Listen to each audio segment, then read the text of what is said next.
Welcome back to Super Advanced Level of Series number 96.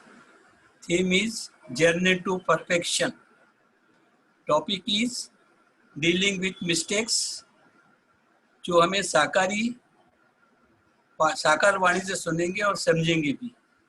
We welcome you all divine pure souls who has participated in the session. We welcome Didi also. कल आपने जाना और समझा कि महाशिवरात्रि का सच्चा महत्व क्या है. बाबा के ज्ञान के 4 सब्जेक्ट्स है: ज्ञान, योग, धारणा और सेवा. इन चारों विषयों से कैसे बाबा ने उनका कनेक्शन महाशिवरात्रि से जोड़ा है. आपने यह भी जाना कि किसी भी आत्मा की गलती बताने का तरीका क्या है, कैसे युक्ति से हमें उसे दिल शिकस्त ना करते हुए उसको कमजोरी बताकर निकाल देनी है. आज हम जानेंगे व समझेंगे कि बाबा का ज्ञान सागर संगम युग पर कैसे हम पर ज्ञान की वर्षा करते हैं, कैसे हमें संतुष्ट और प्रसन्न रहकर सर्व आत्माओं के प्रशंसा लायक बनाते हैं. इसका विस्तार हम दीदी द्वारा मुरली से सुनेंगे.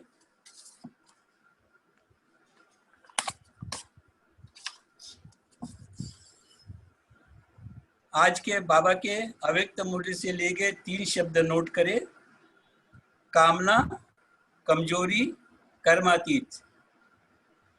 कामना, कमजोरी, कर्मातीत. इसका अर्थ बाबा ने समझाया है. हमारे अंदर अगर कोई भी कामना अर्थात एक्सपेक्टेशन होगी सूक्ष्म या स्थूल में, तो वह कामना हमारी धीरे धीरे कमजोरी बन जाएगी. अर्थात हमारी स्थिति उस कामना पर डिपेंडेंट हो जाएगी. इसलिए कामना जब कमजोरी बन जाती है तो हमें कर्मातीत नहीं बनने देगी. इसलिए कर्मातीत स्थिति को प्राप्त करने के लिए सबसे पहले हमें अपने सूक्ष्म स्थूल कामनाओं की लिस्ट बनाकर उन्हें जड़ से समाप्त कर देना है. कामनाएं समाप्त होते ही हमारी स्थिति संपूर्ण, संपन्न और कर्मातीत ऑटोमेटिकली बन जाएगी. इसका विस्तार दीदी से मुरली द्वारा सुनेंगे. ओवर टू दीदी. ओम शांति. ओम शांति. थैंक यू गुलाब भाई. कामना, कमजोरी, कर्मातीत. सारी कामनाओं को, डिजायर्स ही हमारी एक कमजोरी है और उसके कारण ही फाइनल जो हमारी स्टेज है कर्मातीत नहीं होती. बहुत अच्छी बात कही. ओके, वीक नया वीक शुरू हुआ. सभी का पुरुषार्थ भी अच्छा चल रहा है. आज हम बाबा के थोड़े से मेन पॉइंट यहाँ का सुन के, फिर कल की मुरली पूरी नहीं सुनाई थी आपको, तो कल की मुरली हम करेंगे. और फिर आज 2 चार्ट भरना है, कल का भी चार्ट भरना है, आज का भी भरना है. होमवर्क बहुत है. चलो तो मेन पॉइंट्स सुनते हैं. 17/8 आज की मुरली. मीठे बच्चे, ज्ञान सागर बाप आए हैं ज्ञान वर्षा कर धरती को सब्ज बनाने. अभी स्वर्ग की स्थापना हो रही है. उसमें चलने के लिए दैवी संप्रदाय का बनना है, क्योंकि स्वर्ग की स्थापना हो रही है ना. तो इसलिए बाबा कहते हैं कोई भी चीज एस्टेब्लिश होती है तो उसके चलने के लिए ट्रेनिंग लेनी पड़ती है. तो इसलिए दैवी संप्रदाय का बनना है. अच्छा, प्रश्न है, सर्वोत्तम कुल वाले बच्चों का मुख्य कर्तव्य क्या है. हमारा फर्स्ट ऑफ ऑल सर्वोत्तम हाईएस्ट कुल कौन सा है. हम कौन से कुल के बिलोंग करते हैं, सभी को पता है? Brahmin. Wonderful. Very right answer. तो ब्राह्मण कुल वाले बच्चों का कर्तव्य क्या है? What is our duty? पढ़ना और औरों को पढ़ाना। मुरली पढ़ी थी? ये तो बेसिक चीज है दीदी। अच्छा, 2 कर्तव्य है, सुनो।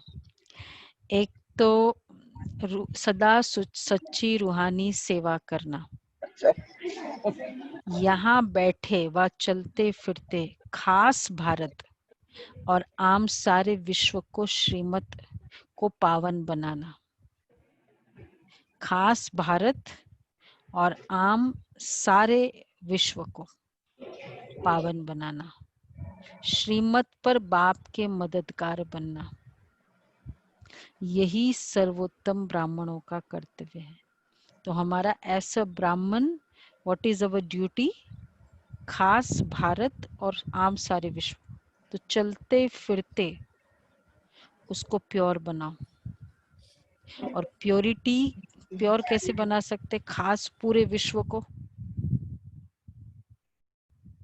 पवित्र बनाना, उसके लिए खुद की पवित्रता ही कंट्रीब्यूशन है।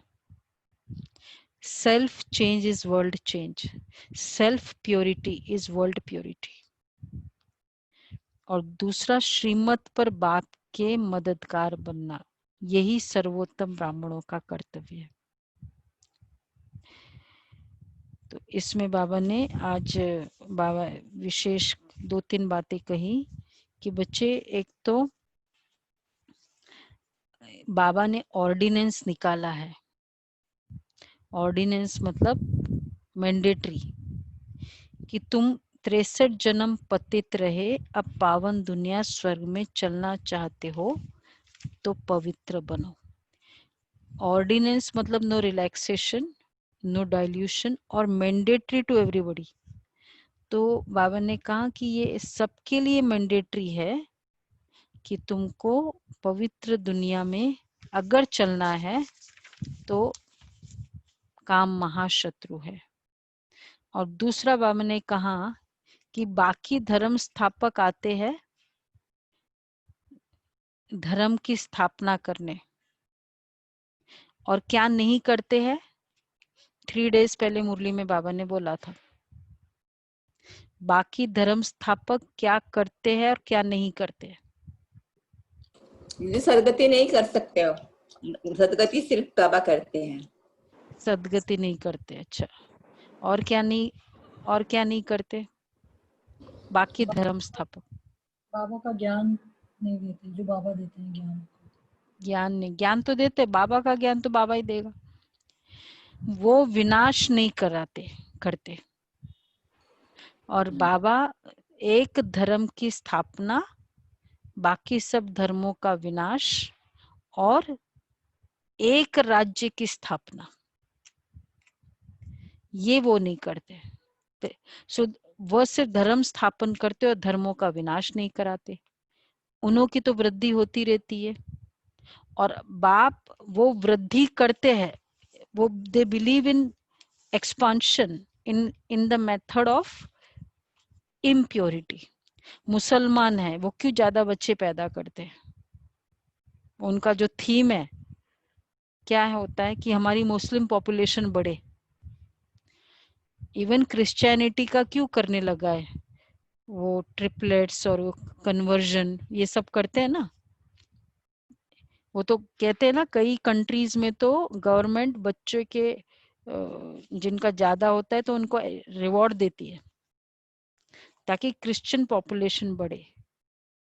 तो वो पॉपुलेशन को बढ़ाने के लिए करते, और हम पॉपुलेशन को, बाबा क्या करते? बाप वृद्धि को बंद करते हैं और वो बढ़ाते हैं। देखो, पर्पस ही डिफरेंट है, कितना एक ओवरऑल फीलिंग्स ही डिफरेंट हो गई है। तो वह सिर्फ धर्म स्थापन करते और धर्मों का विनाश करते। सतयुग में अनेक धर्म होते हैं। अच्छा, फिर बाबा ने कहा कि तुम्हारा है प्रारब्ध, तुम अभी ज्ञान ले रहे हो, फिर तुम्हारा जो फॉर्च्यून है वो नई दुनिया में हम एंजॉय करते हैं। नई दुनिया में एंजॉय करते या अभी एंजॉय करते फॉर्च्यून को? वैसे अभी एंजॉय कर लेते नहीं है कि बाद में एंजॉय करते हैं? जब से ज्ञान मिला तब से खुशी मिल गई सबको? क्या फीलिंग है? खुशी आ गई? यस दीदी, खुशी आ गई है। हाँ, तो नई दुनिया का जो सुख शुरुआत है ना, फिजिकल जो है वो ठीक है, बाद में मिलेगा। तो बाबा कहते फिर है प्रारब्ध, तुमको पुरुषोत्तम बनाने के लिए बाप पढ़ाते हैं। अच्छा, अभी फिर बोला सूक्ष्म वतन में दिखाते हैं पार्वती को ज्ञान, मतलब अमरनाथ में बताते हैं कि शिवजी ने अमरनाथ में पार्वती जी को ज्ञान दिया। अब सोचो इस बात को कि पार्वती तो देवी है, उनको क्यों ज्ञान देने की जरूरत है? और फिर वो तो साथ में रह रही है, तो इतना क्या बड़ी बात है कि उनको ज्ञान दिया? नहीं, क्वेश्चन मार्क आ सकता है ना कि ऑलरेडी स्टेटस ही पूरी देवी की स्टेटस है, तो फिर उसको को ज्ञान क्यों देता है? और फिर बाबा कहते हैं वो तो सूक्ष्म वतन वासी, सूक्ष्म वतन में तो ज्ञान वैसे भी जरूरत नहीं होती है। तो इसका मतलब कौन सी पार्वती को दिया? अब उसको स्पिरिचुअलाइज करो।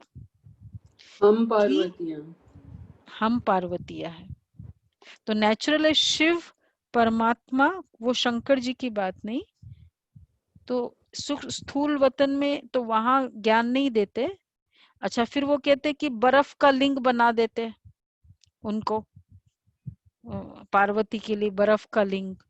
सॉरी, अमरनाथ पे क्यों दर्शन करने जाते हैं? आप में से कोई गए होंगे ना अमरनाथ,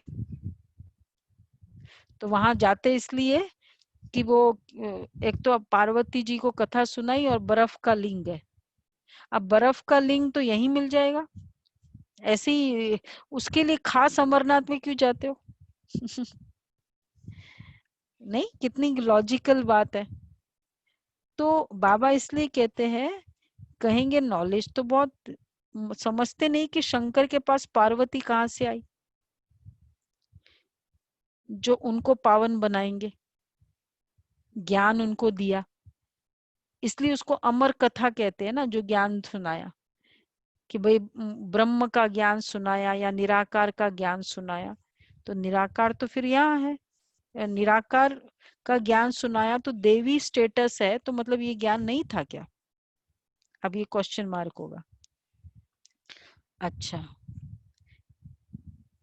तो अब धारणा के लिए सार है, बाप के समान। फिर आज हम वो वाली मुरली, कल की मुरली डिटेल में पढ़ेंगे।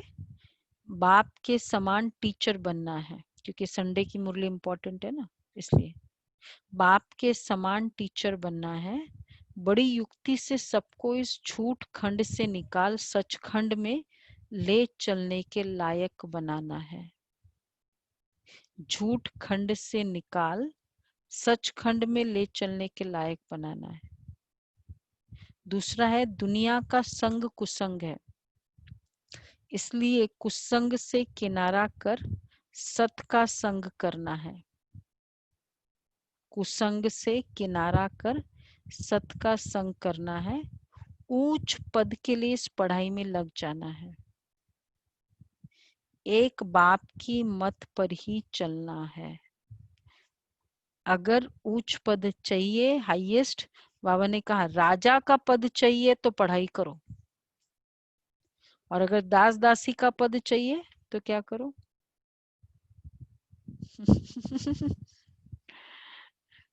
वैसे तो किसी को चाहिए ही नहीं, ये तो हमारा 10:30 का भी बहुत प्यारा ग्रुप है, सभी सिंसियर बाबा के बच्चे हैं।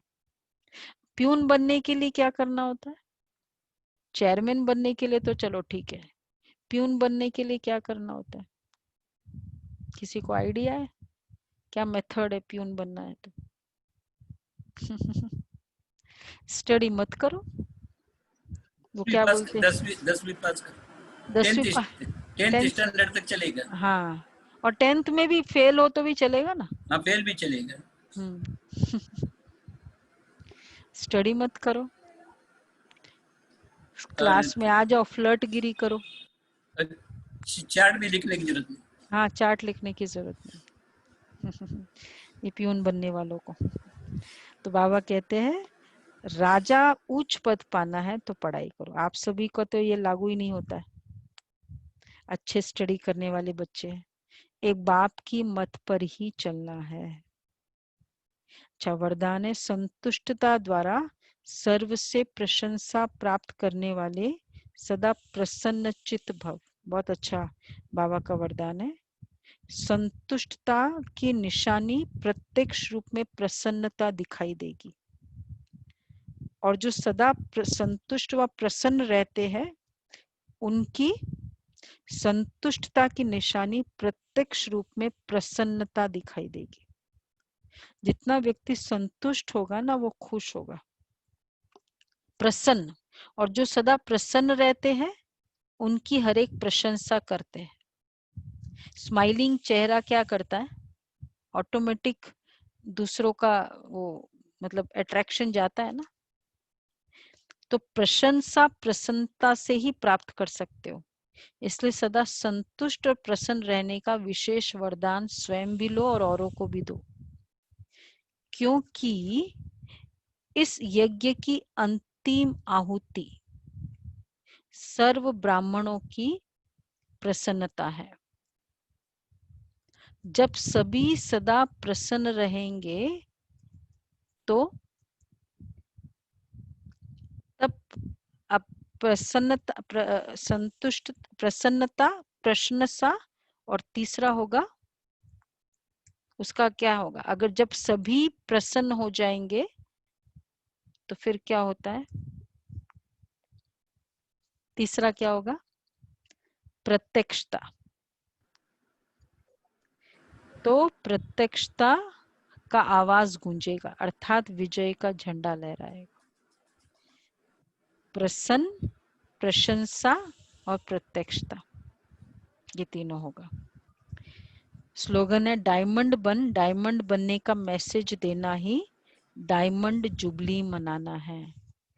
डायमंड बन, डायमंड बनने का मैसेज देना ही डायमंड जुबली मनाना है।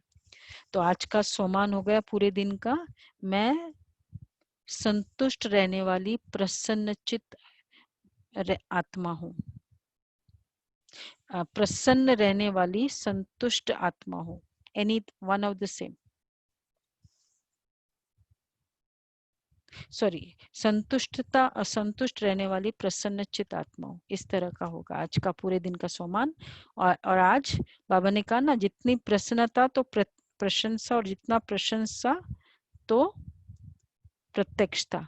तो पूरे दिन प्रसन्न रहने के लिए हमने शुरू में जो पुरुषार्थ किया वो 5-4 बातें, वह बाबा, वह ड्रामा, पूरे दिन में मिनिमम 5 टाइम्स अपने आप को जब भी हम स्वमान करें, वाह बाबा। दीदी एक बार सोमान रिपीट कर देंगे प्लीज। संतुष्ट रहने वाली प्रसन्नचित आत्मा हूँ, ये आज का स्वमान है। तो वाह बाबा, वाह ड्रामा, वाह रिमेह और वाह परिवार, ये 5-4 बातें हमेशा जब भी ये आए, जितनी बार भी हो सके, वाह बाबा करते जाना है। दीदी इसको सोमान के साथ ही बोलना है मतलब? हाँ, सोमान के साथ ना, हाँ सोमान, क्योंकि जितनी बार सोमान याद करेंगे और अदरवाइज भी रहेंगे तो सोमान से कनेक्टेड हो जाएगा ना, मैं प्रसन्नचित आत्मा हूँ। वाह दीदी, बहुत अच्छा। ये वाला जो है, एक बार ही दीदी ने बोला था कि साथ में जब आप कुछ भी खाते हो तो उस टाइम पे ये बोलना है। हाँ, उस समय भी, हाँ ये भी मतलब वो एडिशनली करो। ओके। अब खाते समय हो सकता है कम खाए, ज्यादा खाए। नहीं, I thought this was a continuous thing, तो मैं तो कंटिन्यूअस करती हूँ। हाँ, वो तो है ही है, तो एडिशनली है ना, I mean that also will be counted. हाँ, जो इस तरह खाएगा ना, बहुत अच्छी बात है, उनका कभी भी इंडाइजेशन नहीं होगा। बहुत अच्छी बात है। चलो, कल की मुरली बहुत पावरफुल रही है, तो हम लोग डिटेल में करेंगे और अलॉट भी करेंगे। पर लास्ट वीक भी अलॉटमेंट नहीं हुई, मुझे याद दिलाया करो, आइदर मंडे को अलॉटमेंट कर दिया करेंगे मुरली की, ठीक है? तो सब लोग वो मुरली पढ़ के आएंगे। तो कल बाबा ने महाशिवरात्रि के ऊपर जो मुरली चलाई उसमें महाशिवरात्रि का सिग्निफिकेंस और अभी का जो बाबा ने बताया अभी की रिचुअल्स,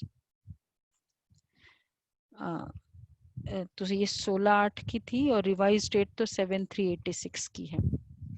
स्टार्टिंग से आज हम पढ़ते हैं, कल तो बीच बीच में से पढ़ा था।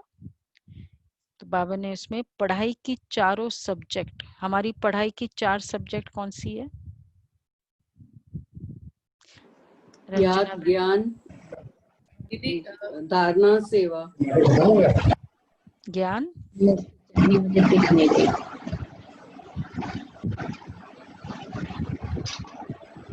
बोलो। बोलो बोलो। दीदी याद, ज्ञान, धारणा और सोच। सीक्वेंस कैसा होगा? ज्ञान, योग, ज्ञान, योग। वंडरफुल वंडरफुल, या ज्ञान, योग, धारणा, सेवा, सेवा। ये सीक्वेंस है। पहले ज्ञान होगा तो योग होगा, और ज्ञान और योग होगा तो धारणाएं होगी। अगर धारणाएं कमी है तो उसके कारण कहीं ना कहीं ज्ञान योग है। और जिनकी धारणा अच्छी होगी, ये तीनों अच्छा होगा, उनको वो सेवा किए बिगर रह नहीं सकते, सेवा करेंगे ही। तो बाबा कहते हैं आज ज्ञान दाता, भाग्य विधाता, सर्व शक्तियों के वरदाता, सर्व खजानों से भरपूर करने वाले भोलानाथ बाप अपने अति स्नेही सदा सहयोगी समीप बच्चों से मिलने के लिए आए। सदा अति सहयोगी, अति स्नेही और सदा सहयोगी, यह मिलन ही सदाकाल का उत्सव मनाने का यादगार बन जाता है। बिकॉज ये शिवरात्रि पे मुरली चलाई। अब हमारा जनरल फॉर्मूला क्या है? वीडियोस ऑफ क्यों हो गए हैं? सभी वीडियोस ऑन करें। किस दिन मुझे बिल्कुल इशारा नहीं करना पड़ेगा, वो स्पेशल डे होगा। बिना इशारा किए मुरली चालू होते ही वीडियोस ऑन करना, मतलब अब कंप्लीट संपूर्ण देवता बन गए, तब कहेंगे। अच्छा, तो बाबा ने कहा कि उत्सव और संगम युग का क्या कनेक्शन है वो आप सभी को पता होगा। क्या कनेक्शन होगा? रुचिका बहन बताएगी। उत्सव और संगम युग का।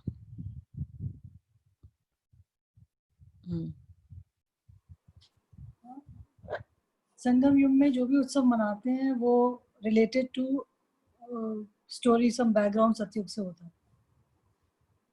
संगम युग में जो उत्सव मनाते हैं, जो भी मतलब धारणाएं थी उनको थोड़ा उसको और अच्छे से करो तो एग्जैक्टली क्या होता है उत्सव और संगम युग। जो उत्सव मनाते हैं उनके पीछे की जो बेसिक स्टोरीज होती है वो संगम युग से रिलेटेड। हाँ, ये है। तो देयरफॉर सिंपल फॉर्मूला ये है, स्टोरीज रिचुअल्स ऑफ द्वापर युग एंड कलयुग, 1 कॉलम, एंड रियलिटी ऑफ संगम युग एंड सतयुग, द नेक्स्ट कॉलम। अमित भाई कॉलम बनाओ, क्योंकि अब पूरा कॉलम बनना पड़ेगा, एक इधर एक उधर।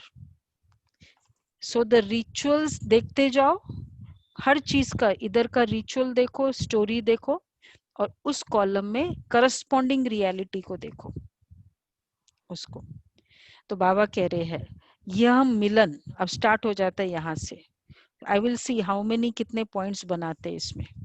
यह मिलन संगम युग में बाप और बच्चे मिलते हैं ही सदा काल का उत्सव मनाने का यादगार है।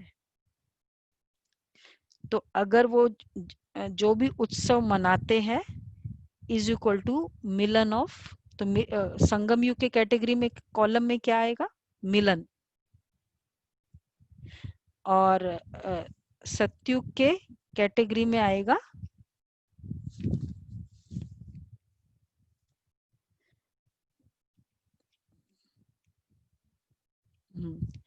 सतयुग और संगम युग के कैटेगरी में आएगा।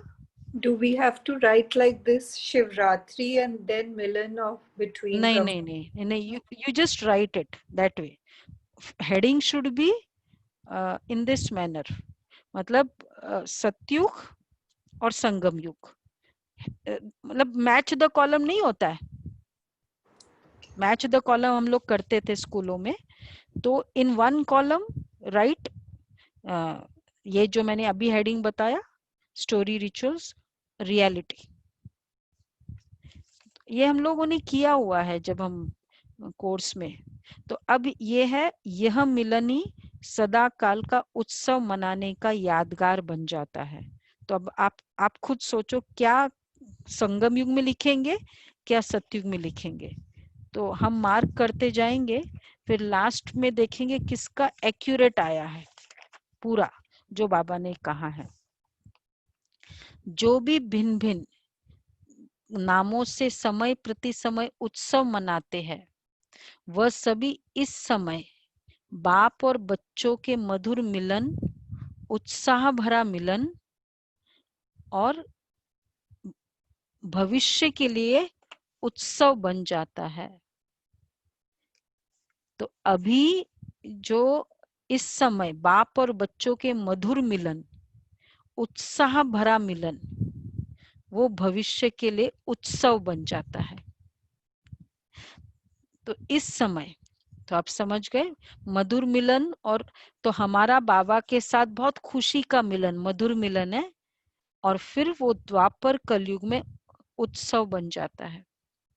इस समय आप सर्वश्रेष्ठ, तीसरा, इस समय आप सर्वश्रेष्ठ बच्चों का हर दिन हर घड़ी सदा खुशी में रहने की घड़िया वह समय है। एवरी सेकेंड हम खुशी में रहते हैं, क्योंकि एवरी थॉट खुशी का है, ज्ञान का है। तो इस कारण आप सर्वश्रेष्ठ बच्चों का हर दिन हर घड़ी सदा खुशी की है। तो इस छोटे से संगम युग के अलौकिक जीवन, अलौकिक प्राप्तियां, अलौकिक अनुभवों को, इस छोटे से संगम युग के अलौकिक जीवन और अलौकिक प्राप्तियां जो कुछ मिला है बाबा से, और अनुभवों को द्वापर से भक्तों ने भिन्न भिन्न नाम से यादगार बना दिए। उसी का यादगार द्वापर से भक्तों ने अलग अलग नाम रख दिया। किसी को क्या क्या नाम देते हैं, अलग अलग नाम कौन कौन से दिए, अलग अलग उत्सव। For example,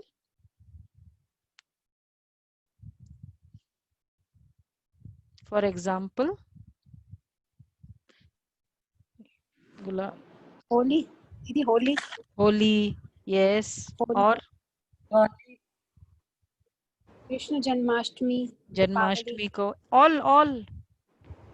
all festivals. अलौकिक, एवरीथिंग आ गया ना। अलौकिक जीवन, पवित्रता का जीवन था, तो उन्होंने कौन सा उत्सव बता दिया, राखी। अलौकिक प्राप्तियों का जीवन, अलौकिक अनुभवों का जीवन। तो यहाँ प्राप्ति, तो किस कॉलम में प्राप्ति आएगी और किस कॉलम में यादगार आएगा, आपको देखना होगा। ठीक है, आप सब समझ रहे हो ना? अब देखते हैं, आप सभी सब प्रोफेशनल्स हो, बहुत अच्छे से करने वाले हो।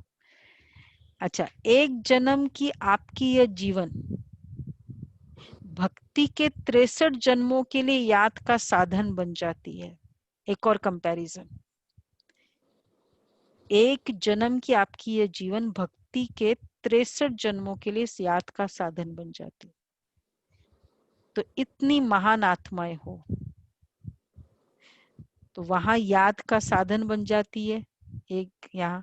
तो इस समय की सबसे वंडरफुल बात यही देख रहे हो ना, जो प्रैक्टिकल भी मना रहे हो और निमित्त उस यादगार को भी मना रहे हो। तो संगम युग क्यों इम्पोर्टेंट है? क्योंकि इस समय हम यादगार को भी, यादगार का भी पता है, और प्रैक्टिकलिटी भी देख रहे हैं हम। कैसे देख रहे हैं प्रैक्टिकलिटी?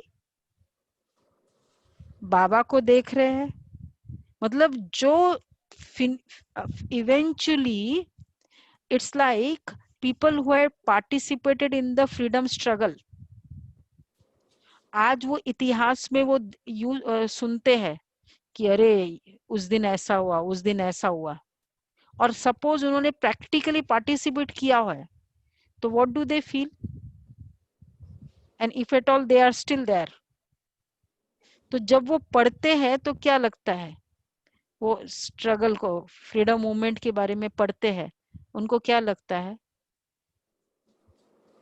ये तो हमारा ही बात है बोल रहे हैं, बिकॉज दे हैड पार्टिसिपेटेड। तो संगम युग हमारे लिए क्यों इंपॉर्टेंट है, तो वी नो हियर कि we had participate what we are doing here now, तो बाद में चल के द्वापर कलयुग में यादगार बनने वाला है। दीदी जैसे बाबा की लैंग्वेज में बाबा कहते हैं उन्होंने यादगार बना दिए, आई थिंक हाँ, उन्होंने तो means हम लोग याद में रह रहे हैं, हम याद में रहते हैं, वो फिर डैश यादगार बनाते हैं। तो संगम युग के दीदी कॉलम जो में आएगा। यादगार हम लोग ही बनाते हैं ना, हाँ हाँ, वही अपना हम ही लोग कहो, द्वापर कुछ में भी कहो, एग्जैक्टली हम लोग ही बनाते हैं। तो हम लोग याद में रहते हैं, तो फिर बाद में हम यादगार बनाते हैं। सॉरी। तो चैतन्य भी हो, अब देखो कितने सारे आ गए इसमें, 5 आ गए कॉलम्स में, चैतन्य भी हो और चित्र भी है, ठीक है, कॉलम में बढ़ते जा रहे हैं ना सभी। अब नेक्स्ट पैराग्राफ, 5000 वर्ष पहले हरेक ने क्या क्या प्राप्त किया, क्या बने, कैसे बने, यह 5000 वर्ष का पूरा अपना यादगार चित्र और जन्म पत्री सभी स्पष्ट रूप में जान गए हो।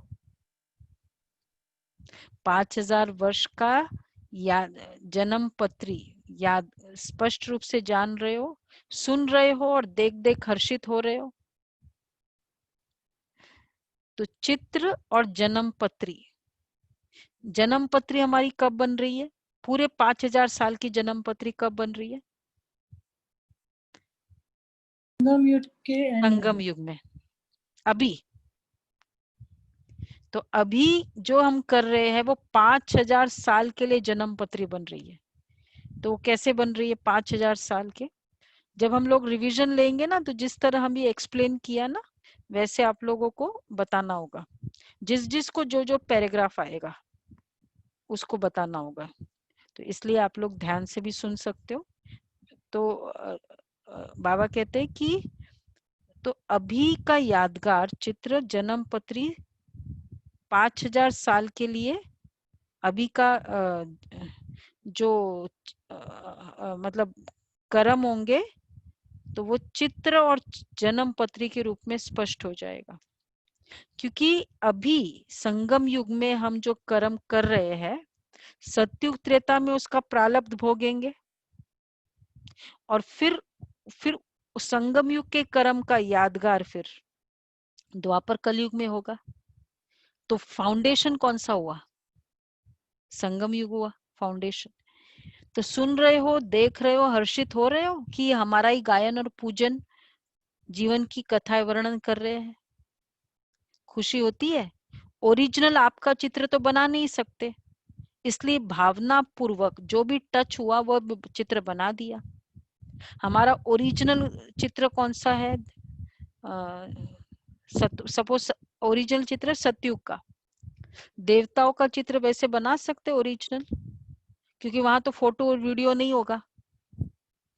तो भावना पूर्ण जो भी टच हुआ वो बताते हैं, तो उसके अकॉर्डिंग वो चित्र बताते हैं।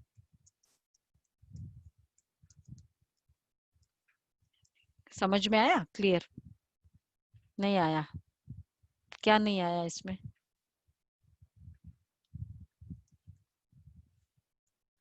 बोलो क्या नहीं आया। चैतन्य भी और चित्र भी क्या था। हाँ, तो चैतन्य कौन है? हाँ, हम लोग अभी है ना सामने चैतन्य में, और चित्र में फिर वो बता दिया उन्होंने, क्योंकि चित्र में क्या बताया, श्री कृष्ण गोपियों के साथ ऐसे खेल रहे थे, श्री कृष्ण ने ऐसा किया, ये सब चित्र में बता दिया, वो चैतन्य में था।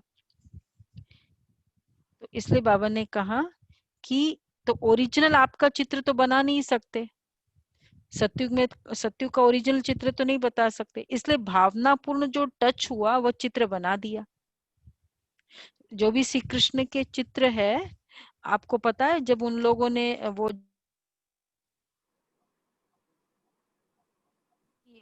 सूक्ष्म वतन में, तो उन्होंने वो कहती है कि यहाँ जो श्री कृष्ण आप देख रहे हो ना, वो 1% भी वैसा नहीं है जो एक्चुअल श्री कृष्ण है।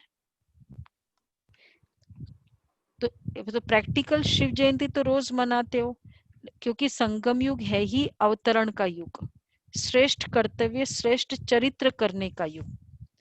संगम युग श्रेष्ठ चरित्र अवतरण का युग है, लेकिन बेहद युग के बीच में ये यादगार दिन भी मना रहे हैं। आप सबका मनाना है, आप सबका मनाना, हमारा मनाना संगम युग में, हमारा कैसा मनाते हैं हम लोग, मिलन मनाना, और उन्हों का मनाना है आह्वान करना। अब देखो, मैच द कॉलम, वो लोग कोई भी फेस्टिवल्स के दिन बुलाते हैं, आओ भगवान आओ, आह्वान करना, और हम लोग क्या करते हैं, बुलाते हैं, मनाते हैं। उन्हों का है पुकारना और आपका है पा लेना। तो वह कहेंगे आओ और आप कहेंगे, अब देखो उन्हों का है मिलन मनाना, हमारा मिलन मनाना, उन्हों का है आह्वान करना, उन्हों का है पुकारना और हमारा है पा लेना। वह कहेंगे आओ और आप कहेंगे, आप क्या कहेंगे, बाबा के साथ ही है, आ गए, आप कहेंगे आ गए। तो बाबा ये कह रहे हैं कि यादगार और प्रैक्टिकल में कितना रात दिन का अंतर है, फर्क कितना है देखो। वास्तव में ये दिन भोलानाथ बाप का दिन है। भोलानाथ अर्थात बिना हिसाब के अनगिनत देने वाला। वैसे जितना और उतने का हिसाब होता है, दुनिया में होता है ना, जितना तुमने किया उतना आपको मिलेगा, जो करेगा वो पाएगा, यह हिसाब है। एक का पदम गुणा हिसाब है, यह हिसाब है। लेकिन भोलानाथ क्यों कहते हैं शिव बाबा को, क्योंकि इस समय देने में जितने और उतने का हिसाब नहीं रखता, जितना उतना नहीं रखता है। एक का यहाँ का जो कैलकुलेशन है, एक का पदम गुणा, what ever you do so many times, multi, वो क्या बोलते, trillion times, million billion trillion बोलते हैं ना, तो ट्रिलियन टाइम्स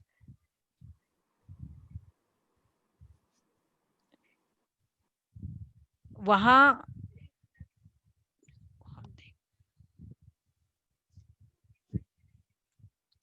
ट्रिलियन टाइम्स वहां मिलता है।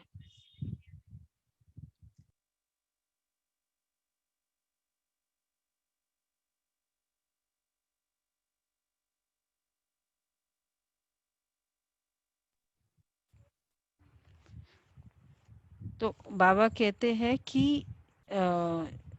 एक का पदम गुणा मिलेगा। देखो अभी हम जो कर रहे हैं कितने जन्मों तक उसका मिलना है, तो क्या कहेंगे, एक का पदम गुणा कहेंगे ना। तो वैसे जितना जितना और उतने का हिसाब होता है, तो एक तो अनगिनत हो गया ना, कहाँ एक कहाँ पदम, पदम भी लास्ट शब्द है इसलिए पदम कहते हैं। अनगिनत देने वाला भोला भंडारी का दिन यादगार रूप में मनाते हैं। आपको तो इतना मिला है तो अब तो भरपूर हो ही, लेकिन 21 जन्म 21 पीढ़ी सदा भरपूर रहेंगे। 21 जन्म 21 पीढ़ी, जितना और उतना का हिसाब है। तो इसलिए बाबा कैसे जन्म, कोई आप हम किसी के लिए कुछ करते हैं, 1000 रुपए देंगे तो वो ज्यादा से ज्यादा कितना देगा, मैक्सिमम 1000 रुपए का कितना दे सकता है भाई। उसको समय पर हमने 1000 रुपए दिया, 2000 दे देगा, 4000 दे देगा, चलो एक फ्लैट दे देगा, क्योंकि केवल 1000 रुपए दिया आपने। 1000 रुपए का मिलता है क्या फ्लैट, दे देगा कोई? तो डबल देगा, ट्रिपल देगा, लेकिन एक का पदम तो नहीं देगा ना इनटू 1000। इसलिए बाबा कहते हैं इतने जन्मों और इतने जन्म की गारंटी बाबा ने लिया, 21 जन्म। बाबा ने कहा जो बाबा के बच्चों ने बाबा के घर में जब भी सफल किया है, समय पर सहयोग दिया है, तो बाबा उसको समय पर दाल रोटी की कमी नहीं करेगा, खीर पूड़ी की गारंटी नहीं करता है। तो हमने ये देखा बाबा के बच्चों को कैसे कैसे भी समय में बाबा की जो बेसिक चीजें होती है, तो कितना भी कोई बड़ा दाता हो, लेकिन अनेक जन्म का भरपूर भंडारा होने की गारंटी कोई नहीं कर सकता है। भाई तुम्हारे जन्म तक मैं तुमको दूंगा, तो भोलानाथ हुआ ना, नॉलेजफुल होते भी भोला बनते हैं। बाबा नॉलेजफुल है लेकिन फिर भी भोला, इसलिए भोलानाथ कहा जाता है। वैसे तो हिसाब करने में एक एक, अगर बाबा कैलकुलेट करे तो एक एक संकल्प का भी हिसाब जान सकते हैं, अगर बाबा हिसाब करे तो। लेकिन जानते हुए भी देने में भोलानाथ ही बनता है। जानता सब कुछ है, एक एक संकल्प का हिसाब है। चंद्रिका बहन बताती है ना, उसने मधुबन गए तो उसने संकल्प किया बाबा को कि अगर तुम भगवान हो तो मुझे 5 मिनट में अपने पास बुला लो। उस समय तो बाबा के समय तो जो जाते थे तो वो चैलेंज करते थे ना, संकल्प कर लिया तो मतलब दूर बैठे थे, बाबा के सामने नहीं थे। तो 2 मिनट के बाद बाबा ने कहा वो बच्ची इधर आओ। तो बाबा एक एक संकल्प जानते हैं, जानने को तो कि अभी इस बच्चे का क्या संकल्प चल रहा है, लेकिन जब दे रहा है तो वो संकल्प को के हिसाब से नहीं दे रहा है। तो जो बच्चों ने सेवा का खाता जमा किया है अकॉर्डिंगली देता है। तो भोलानाथ हुआ ना, तो वैसे तो हिसाब करने में एक एक संकल्प का भी हिसाब जान सकते हैं, लेकिन जानते हुए भी देने में भोलानाथ ही बनता है। तो आप सभी भोलानाथ बाप के भोलानाथ बच्चे हो ना। एक तरफ भोलानाथ कहते, दूसरे तरफ भरपूर भंडारी कहते। यादगार भी देखो कितना अच्छा मनाते, मनाने वालों को पता ही नहीं, लेकिन आप जानते हो। तो जो मुख्य इस संगम युग की पढ़ाई है, जिसकी विशेष 4 सब्जेक्ट है, वो 4 ही सब्जेक्ट यादगार दिवस पर आप मनाते आते हो। कैसे, अब बताओ। आज के शिवरात्रि के दिन का यादगार अब बाबा ने कनेक्ट किया है। पहले भी सुनाया था ना कि विशेष इस उत्सव के दिन बिंदु का और बूंद का महत्व होता है। बूंद बूंद पानी जाता है, तो बिंदु इस समय के याद अर्थात योग के सब्जेक्ट की निशानी है, बिंदु। और बूंद मतलब वो शिवलिंग बिंदु कहते हैं ना, शिव बिंदु, बिंदु बिंदु हमेशा कहते हैं, क्या बोलते हैं उसको, शिव बिंदु, बिंदु पॉइंट के लिए हमेशा शिव के लिए बिंदु वर्ड कहते हैं। तो बिंदु और बूंद, तो बिंदु क्यों बोलते हैं, योग के सब्जेक्ट, चारों सब्जेक्ट को बाबा ने लिया है। ज्योतिर्बिंदु बोलते हैं दीदी। नहीं नहीं, हम लोग ज्योतिर्बिंदु बोलते हैं, शिव शिव शिव जैसे बोलते हैं ना, बिंदु, फुल स्टॉप, उसको बिंदु कहते हैं। शिव के लिए बिंदु वर्ड भी यूज करते हैं भक्ति मार्ग में। तो बिंदु इस समय की याद अर्थात योग के सब्जेक्ट की निशानी है। वो बिंदु कहते हैं, मतलब हमारा योग का सब्जेक्ट है। याद में बिंदु स्थिति में स्थित होते हैं, और बिंदु याद की निशानी और बूंद, बूंद है ज्ञान की भिन्न भिन्न बूंदे। कितना ज्ञान मिला हमको, रोज कितने बूंद, रोज बूंद मिल रहे हैं ना, बूंद बूंद, इकट्ठा ही नहीं दे दिया। 7 दिन का कोर्स तो कहा, इन कितने दिन चल रहा है कोर्स?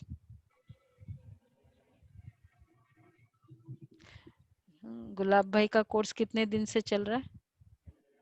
कोर्स अभी का लौकिक का नहीं, ये ज्ञान का कोर्स कितने दिनों से चल रहा है आपका? हमारा 43 इयर्स। 43 इयर्स। 7 दिन के लिए आए थे आप? हाँ, 7 दिन कोर्स किया था। तो बूंद बूंद ज्ञान दिया बाबा ने, बूंद बूंद, इकट्ठा नहीं दिया, इसलिए इतने साल लग गए। तो बाबा कहते हैं कि बिंदु याद की निशानी और बूंद ज्ञान की भिन्न भिन्न बूंदे। इस ज्ञान के सब्जेक्ट की निशानी बूंद के रूप में दिखाई दी। धारणा की निशानी इसी दिन विशेष व्रत, अब तीसरा सब्जेक्ट है धारणा, तो इस दिन विशेष व्रत रखते हैं। शिवरात्रि के दिन व्रत रखते हैं, तो वो किसकी निशानी, कौन सा सब्जेक्ट होया हमारा? धारणा। धारणा। व्हाट इज धारणा? आप लोगों ने ब्राह्मण डिसिप्लिन पूरी देखी होगी ना, फुल ब्राह्मण डिसिप्लिन। तो ये हमारी धारणाएं हैं। तो हम पूरे ब्राह्मण जीवन में ऐसा करते हैं, और वो क्या करते? एक दिन व्रत कर लिया, खत्म। एक दिन ये खाओ मत, एक दिन पवित्र रहो, एक दिन ऐसा करो। तो धारणा की निशानी इस दिन विशेष व्रत रखते हैं। तो व्रत मतलब धारण करना। धारणा में भी आप दृढ़ संकल्प करते हो, तो व्रत रखते हो कि ऐसा सहनशील व अंतर्मुख अवश्य बन के दिखाएंगे। तो ये व्रत धारण करते हो ना, ये व्रत धारणा की निशानी है। और सेवा की निशानी है,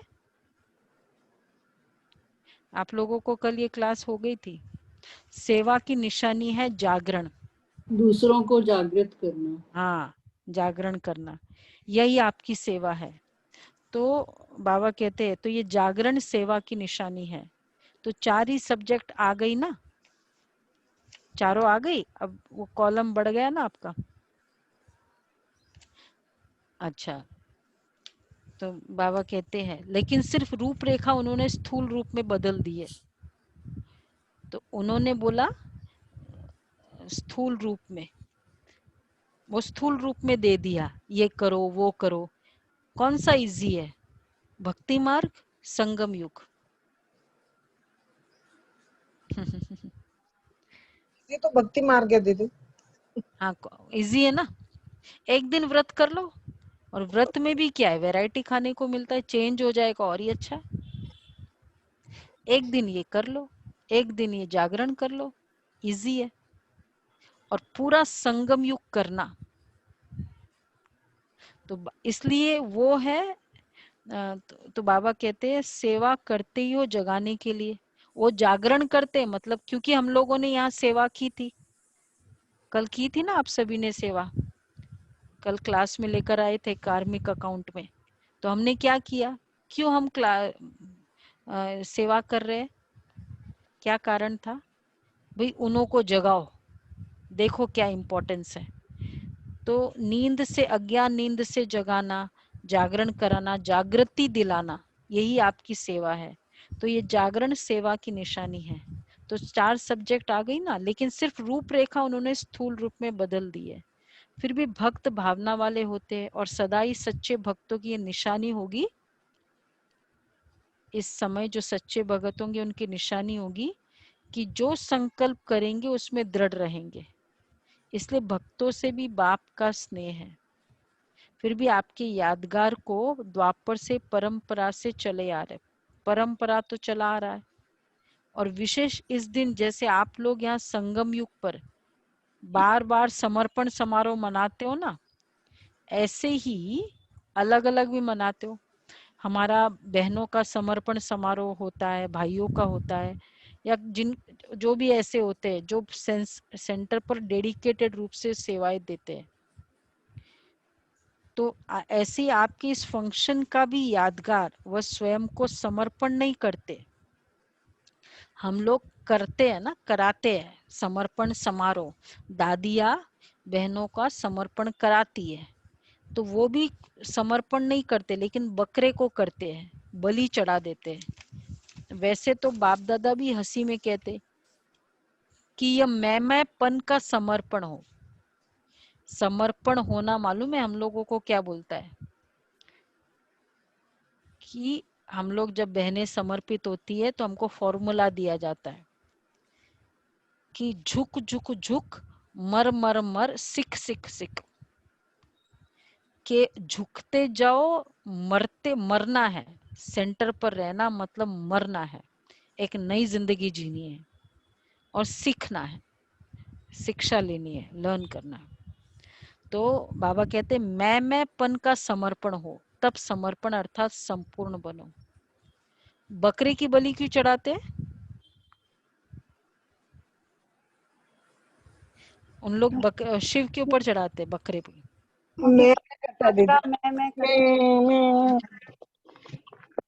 तो ये है, थोड़ा सा भी ये मैंपन आया ना, मैंने किया, मैं ये करती हूँ, मैंने इतनी सेवा की, तो जैसे ब्रह्मा बाप ने पहला पहला कदम क्या उठाया, मैं और मेरापन का समर्पण बिल्कुल समारोह। की तरह चलने लग गए।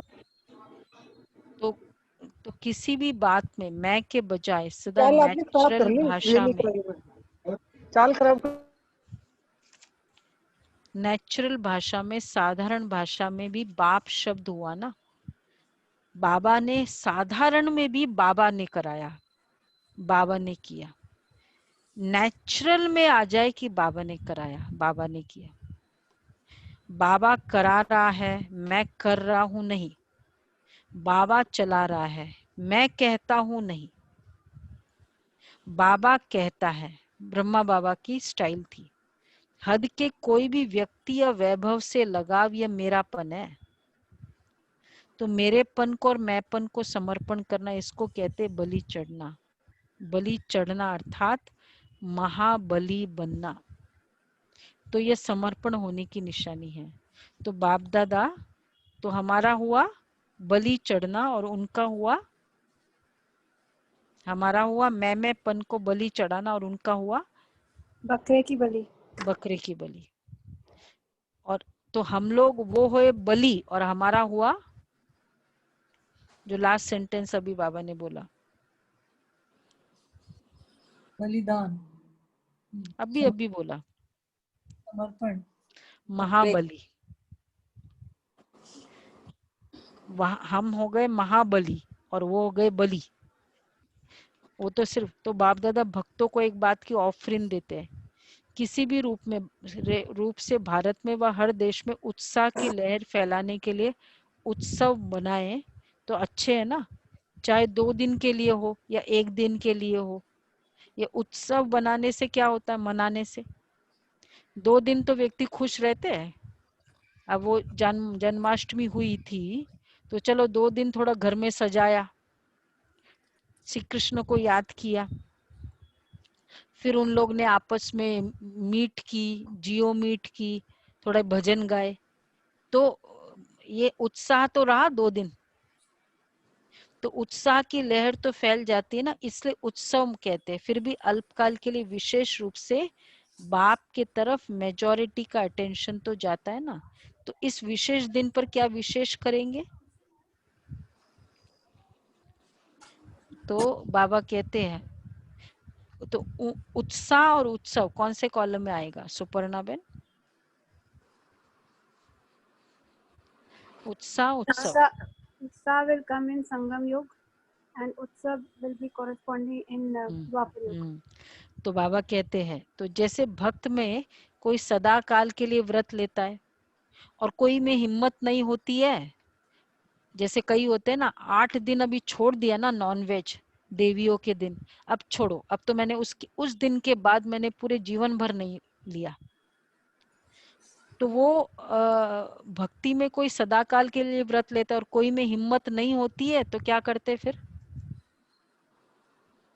1 मास के लिए, 1 दिन के लिए या थोड़े समय के लिए ले लेते हैं। भाई लंच है ना, मैं एकादशी करूंगा, डिनर में नॉर्मल तो कोई होता है तो 1 दिन। तो बाबा कहते हैं वो 1 दिन करते हैं और हमारा तो किस, हाँ, पूरा संगम युग। तो हम पक्के भगत है या वो अच्छे भगत है, हमें देखना है। तो और कोई में हिम्मत नहीं होती तो 1 मास के लिए, 1 दिन के लिए, थोड़े समय के लिए ले लेते, फिर वो व्रत छोड़ देते।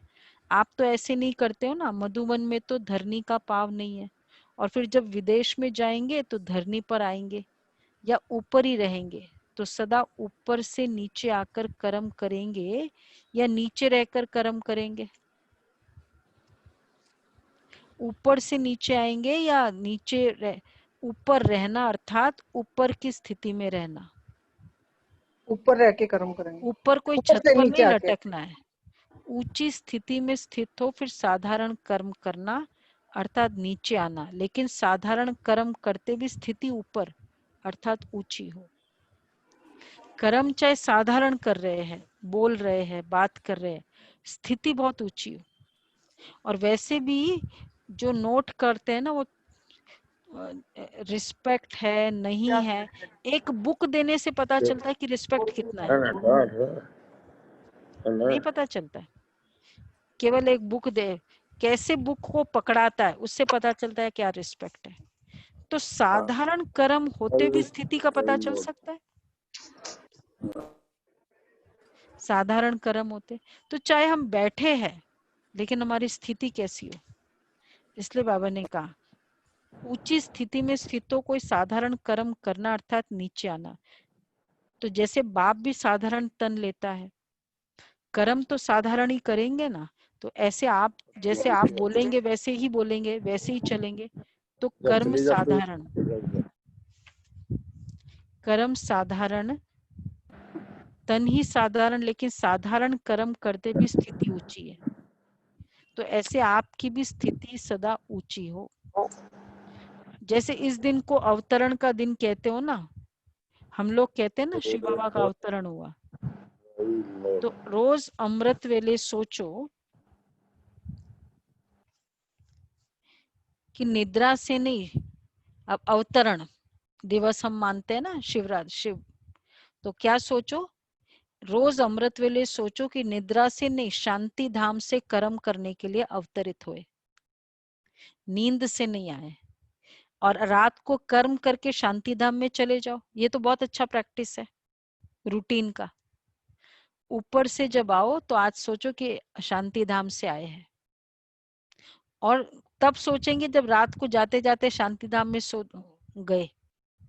Last thoughts of the day, शायद हमने ब्राह्मण डिसिप्लिन में किया था, it should be just Baba, last के 5 मिनट्स के थॉट्स। तो शांति धाम में जाओ। तो अवतरित होते ही है श्रेष्ठ कर्म करने के लिए। उनको जन्म नहीं कहते, अवतरण कहते। ऊपर की स्थिति से नीचे आना,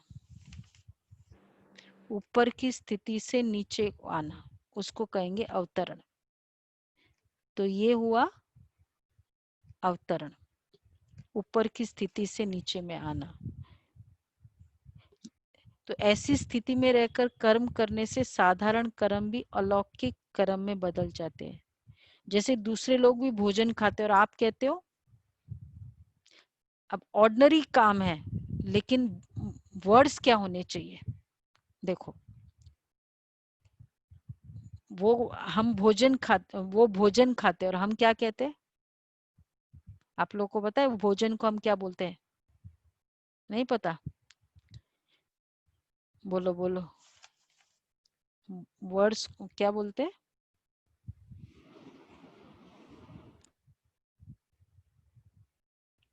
ब्रह्मा भोजन, हम ब्रह्मा भोजन बोलते और वो लोग सिर्फ भोजन कहते।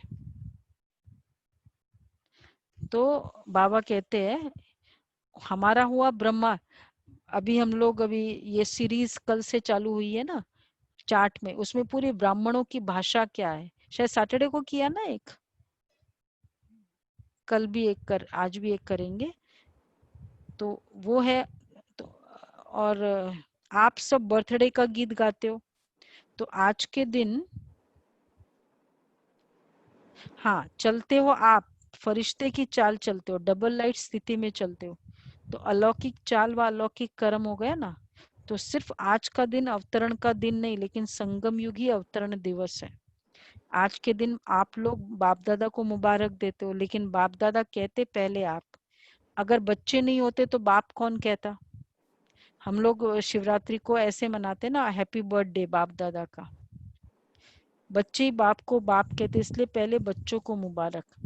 आप सब बर्थडे का गीत गाते हो ना, happy birthday to you. Birthday की मुबारक तो बच्चों को बाप ने दी, बाप ने बच्चों को दी, और मुबारक से ही पढ़े हैं।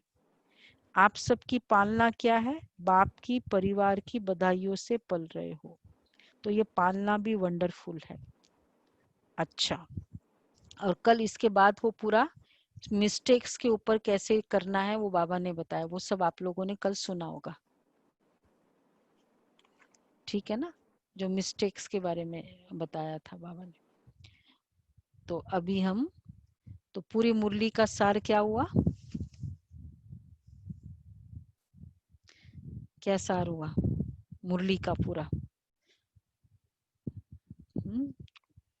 क्लियर नहीं है? कल्पना बहन, कविता बहन, हाँ मुरली का सार हुआ? अनम्यूट नहीं हो रहा है क्या? जो हम उत्साह में रहते हैं, संगम युग में बाबा से मिलन मनाते हैं और कर्म करते हैं, वो सारे के सारे हमारी यादगार में ये द्वापर और कलयुग में उन सब की रिचुअल्स की यादगार बन जाती है, उन सब के उत्सव बन जाते हैं। या दिस इज द सार। तो इसलिए अभी बहुत सारे पॉइंट है, तो आज पूरा आप लोगों ने तो नोट किया होगा। कितने पॉइंट्स मिले टोटल?